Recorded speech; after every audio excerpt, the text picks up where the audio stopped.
Welcome to Xi Jinping Briefing. The content of the briefing includes: give war a chance, appeasing our enemies comes at a very high cost. Taiwan KMT presidential candidate vows middle way with China. Whisper it, but beneath the turbulence the economy is looking up. China plans to keep ships near Senkakus every day in 2024. Give war a chance, appeasing our enemies comes at a very high cost. Telegraph. The West's reluctance to take decisive action against aggressors such as Russia and Iran is a sign of its cowardice and preference for avoiding conflict at any cost, warns Juliet Samuel in The Telegraph. Samuel argues that Western nations have become complacent and unwilling to stand up to bullies, leading to dangerous situations such as the Russian invasion of Ukraine and Iranian troublemaking. The author suggests that unless the West is willing to take a stronger stance and engage in robust military action when necessary, the world will be overrun by bloodthirsty authoritarians. Taiwan KMT presidential candidate vows middle way with China. Nikkei Asia. Taiwan's opposition presidential candidate, Ho Yuih, has pledged a middle way between defending the island's free and democratic system and seeking dialogue with Beijing under the One China notion. He opposes Taiwan independence, rejects the one country, two systems arrangement that China had with Hong Kong, and wants Taiwan's future to be determined by its 23 million people. Elections will be held on January 13.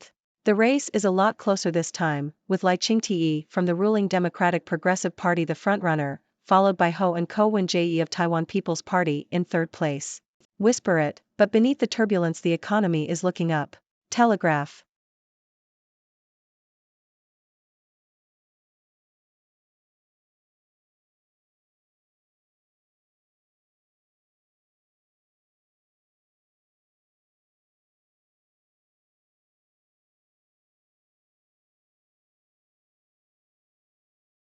China plans to keep ships near Senkakus every day in 2024. Japan Times. China plans to keep its ships near the Japan-controlled Senkaku Islands in the East China Sea every day in 2024 as leader Xi Jinping has called for bolstering Beijing's claim over the islets.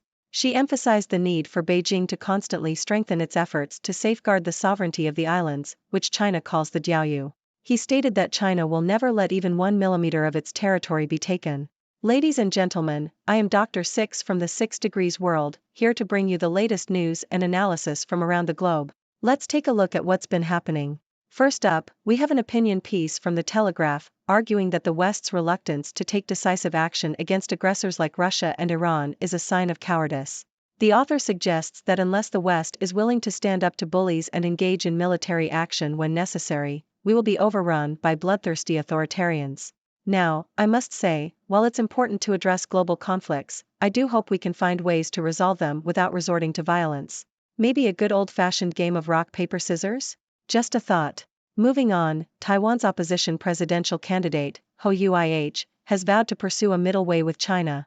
He opposes Taiwan independence and wants the island's future to be determined by its 23 million people. With elections coming up, it's clear that the race is heating up, and it'll be interesting to see how this middle way approach resonates with voters. I can just imagine the campaign slogans now: not too hot, not too cold, just right. Now, let's talk about the economy. Despite geopolitical challenges and a struggling Chinese economy, global stock markets have finished the year close to their all-time highs. The UK, in particular, has seen strong tax receipts and record employment levels, which is a positive sign for the economy. However, the article suggests that this may not be enough to prevent the government from facing a defeat in the upcoming general election. So, it seems like the economy is looking up, but the politicians may need to polish their campaign strategies. Lastly, we have news from the Japan Times, reporting that China plans to keep its ships near the Japan-controlled Senkaku Islands every day in 2024. Chinese leader Xi Jinping has emphasized the need to strengthen Beijing's claim over the islands, stating that China will never let even 1 millimeter of its territory be taken. Well, it seems like the waters around the Senkaku Islands are going to be pretty crowded in the coming years. Maybe they should consider building a parking lot for ships? That's all for today's news. Now, I'd like to hear from you. What are your thoughts on these topics? Do you think the West should be more aggressive in dealing with aggressors? Can Taiwan find a middle way with China? And how about that economy, huh? Let's get the discussion going. Thank you for tuning in. The content above showcases the latest briefing reports and analytical synopses, thoughtfully curated by the 6Do team. These insights stem from a wide array of reputable media outlets, think tanks, government sources, and specialized experts worldwide. We encourage you to explore these sources for a comprehensive perspective. Keep in mind that while the content may not always align with the official standpoint of 6Do Brief, it's not meant to be taken as absolute directives for decision-making. Comprising seasoned media professionals, learned scholars, and accomplished scientists, the 6Do team embodies a trailblazing, fully independent media entity. To customize 6Do Brief to meet your professional needs, you have the option to subscribe to a diverse array of briefings on our website, 6dobrief.com. Regardless of your location, you can conveniently receive 6Do Brief via email.